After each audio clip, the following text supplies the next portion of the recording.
So, welcome back, and let's summarize what Tajima is about. So again, as Dr. Gnur explained during this YouTube tutorial, Tajima is making a difference basically between the observed genetic variation that you have in the population and then the expected genetic variation for a given number of individuals or for a given size of a population. So of course, the expectation is that the bigger the population, the larger genetic variation you should find in it, and vice versa. Now, if we have a Tajima which is close to 0, then that means that observed and expected genetic variation for this population size are the same. So that suggests that actually the population is at equilibrium, again close to what we call the Hardie-Weinberg equilibrium. Now, it also means in terms of haplotypes that there is one main haplotype and then several derived ones, which follow a certain normal distribution. So in case you're not used to this sort of representation, this is a haplotype network. That means that there is the larger the circle, the more individuals share this haplotype. So what you can see here is that, as I said here, you have a main haplotype shared by many individuals, but then there is this genetic relationship between this main one and this satellite one, let's say, which is shared by a certain number of individuals, and then there is a more distant haplotype, which is more distant to this one and closely related to this haplotype, and this one is shared by very few individuals. So this is rather rare haplotype, very frequent haplotype. And if you would plot it as a histogram, you will see like a normal distribution. So that's when the population is at equilibrium. Now imagine that Tajima is negative. That means that there is lower genetic diversity compared to the expected diversity if for given population size or given number of individuals. If we represent this as a haplotype network, that means that you can have one main haplotype shared by most of individuals actually, and very few individuals will have a slightly different haplotype, but closely related to it. So overall, that shows a situation of very low genetic diversity, with again a main haplotype dominating and very or rare haplotypes found here and there. Finally, if you do have a positive Tajima, that suggests the other way around. That suggests that for the given size of the population, the genetic variation that we found is higher than expected. And that's, as an haplotype network, would show this way, that basically there is quite unrelated haplotypes, quite far from each other, that are found in similar frequencies. So for example here, this could be these two main haplotypes that are found together at a very similar frequency, which means that in this case there is basically no rare alleles. It's not the case here where you have one dominating haplotype and few individuals carrying a slightly different one. It's rather there are two main groups and that's it. And now if we go back to demographic events, how this applies, and you might remember that from the lecture before. So imagine you have a population here, which first is at equilibrium. We will have this scenario where Tajima is equal to 0, and you have a normal distribution of the haplotype frequencies. Again, one main haplotype, and then several derived haplotypes, which are quite far from each other genetically. Now imagine that there is a bottleneck. There is a bottleneck happening, which means that by stochasticity, as we discussed before, by stochasticity, some haplotype will simply disappear. And they will disappear, and the population will be left with quite kind of discrete haplotypes found in similar frequencies, but that are quite distant genetically from each other. So in this case, Tajima will be positive, because for a small population, which is here after a bottleneck, there shouldn't be as much variation as these two distant haplotypes, for example. And finally, once the population starts to recover, we see the opposite. So the population size starts to grow quite largely, so we would expect, if we were in the equilibrium here, to have quite a large genetic diversity. But it's the opposite that we see, so Tajima is negative, and we see one major haplotype again, and very few individuals slightly differing from the main haplotype. So we have a lot of what we call rare alleles here.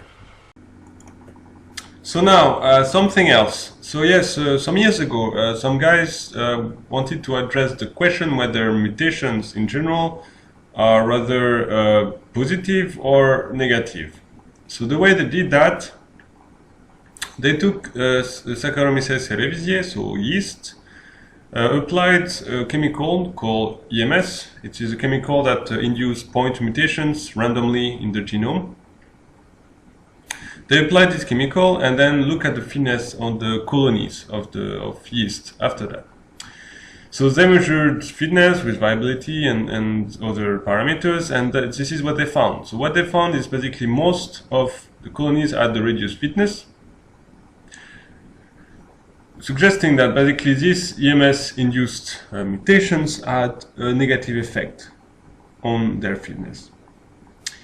And this plus other experiments led to propose the current paradigm, which is that most mutations that occur, most new mutations, are actually deleterious. And of course, it is not always possible to do what they did and to determine the effect of specific mutations on the fitness when we search for natural populations or things like that.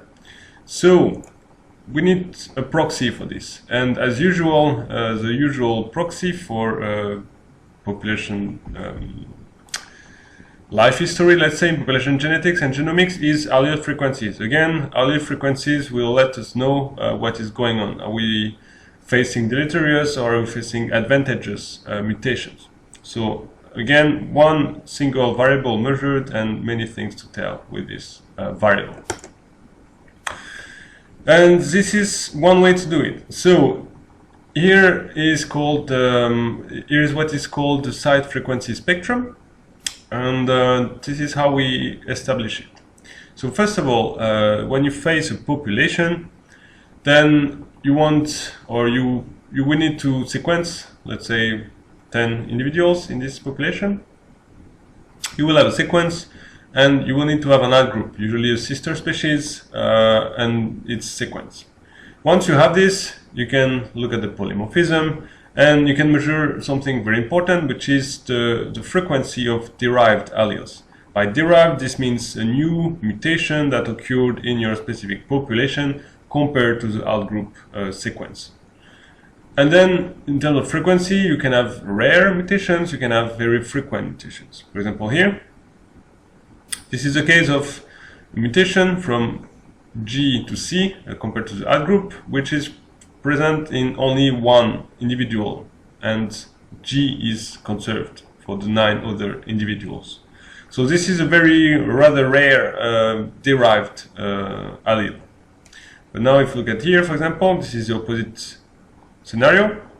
Like only one individual retain the sequence of the sister species, and all the others have a new mutation from C to T, which is found in 9 out of 10 individuals. And so on and so forth. You can read for every single site, basically. And this is how it looks like once you've done all of it. Of course, not manually. So you have number of sites here. And this is the derived allele frequency category, so from 0.1 to 0.9. And this is the usual site frequency spectrum, with the majority of mutations or new mutations being rare, and then some being quite frequent, but to a lower extent. Going back to the idea of measuring the effect of mutations, here is the thing. If there is selection that is able to act, then most of deleterious mutations will be found here. They will be found here simply because being found here means that they will be rare. And they will be rare simply because selection will act and any individual carrying these mutations will be purged. Of course, again, keep in mind that demographic effect, especially bottlenecks, will strongly increase stochasticity in allele frequency changes, which means that you might end up actually with deleterious mutations when you have a bottleneck that could be found rather or more frequent, because selection will not be able to act. So keep this in mind. But in general, that's where you will find deleterious mutations. Again, rare. While here you could assume that this is the opposite. You have rather a positive mutation which appeared in your population and that is close to be fixed. So here is one case, for example, where size frequency spectrum can be used to infer life history of a population. So this is a wild rice species, Oryza rufipongwan, and you have here the observed, so what they measured in the population, and then they modelized size frequency spectrum for specific scenario. So here standout neutral or scenario with a bottleneck with some migration going on. So interestingly, what they found here is observed the black one much better standout neutral scenario. So standout neutral scenario, which basically means you have a population which is rather at equilibrium. So there is rather low stochasticity and all alleles are relatively stable across generations. And then that's basically what this species seems to be, the state of this population. Now, if we look at the cultivated rice, so again, the observed is here in black, then they compared the observed size frequency spectrum with modelized scenario. So either just a bottleneck or a bottleneck with some migration or a bottleneck with some selective sweeps. Next chapter is about selective sweeps. I'll go back to this. But anyway, so of course they chose here to compare with only bottleneck scenarios because again, domestications has a strong effect of bottleneck, reduced genetic diversity, and simply because humans take few individuals and then try to get the best trait, well, that's domestication, which induce bottleneck. So whatever, they found that the most suitable scenario in this case was bottleneck plus selective sweeps. We'll discuss after, it makes quite some sense for domesticated species.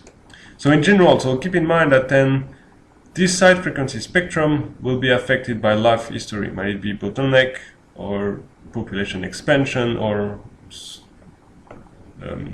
equilibrium and so on and so forth.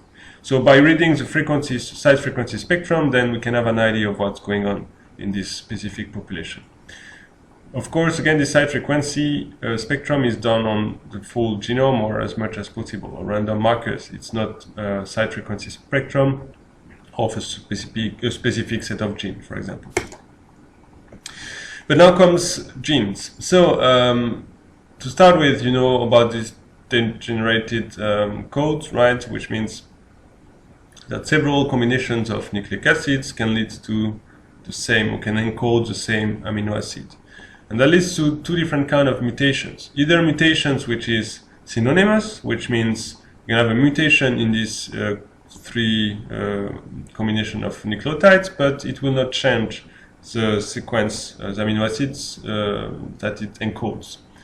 But you can have non-synonymous mutation, which means that in this case, a mutation will lead to a different amino acid. These two types of mutations are very important.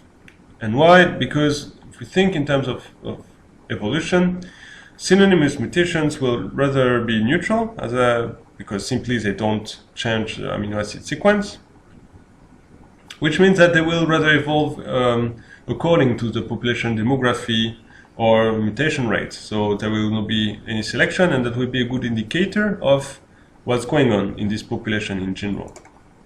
Now, if we look at the non-synonymous mutations, then these mutations are potentially important for the protein functions, which means they could have an effect on the fitness, and then they could be either purged if they are deleterious, or they could be selected and fixed in a population to if they are advantageous. But here is the thing. So as I said so far, it seems like most mutations are deleterious, and here is what we have. So here we have the size frequency spectrum for non-synonymous and synonymous mutations. And again, we can consider mostly that non-synonymous mutations are a product of selection, while synonymous mutations are rather a marker for neutral evolution and demographic effect.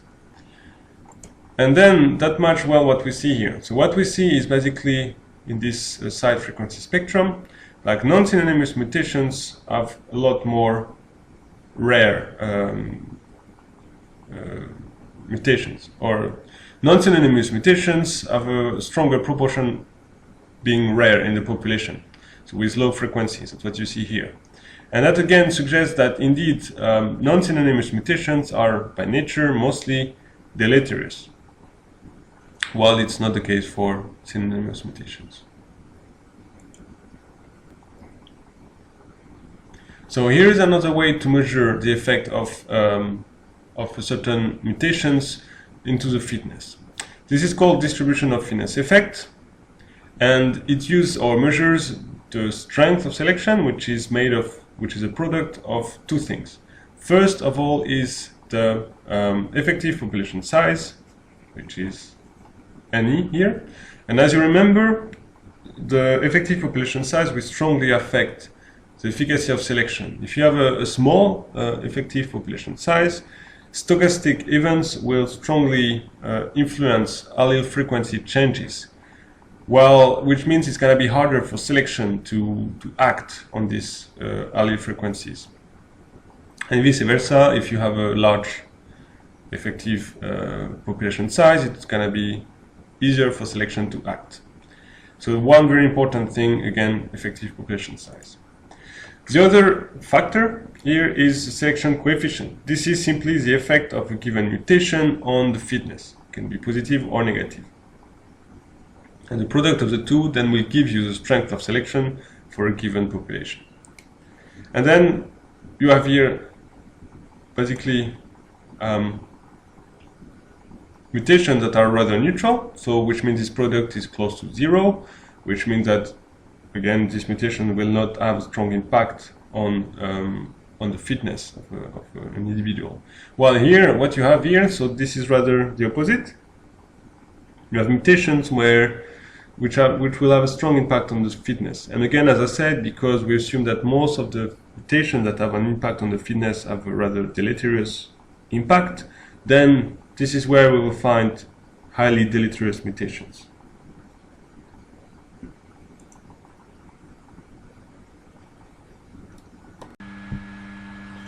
Okay, time to recap now with a quiz.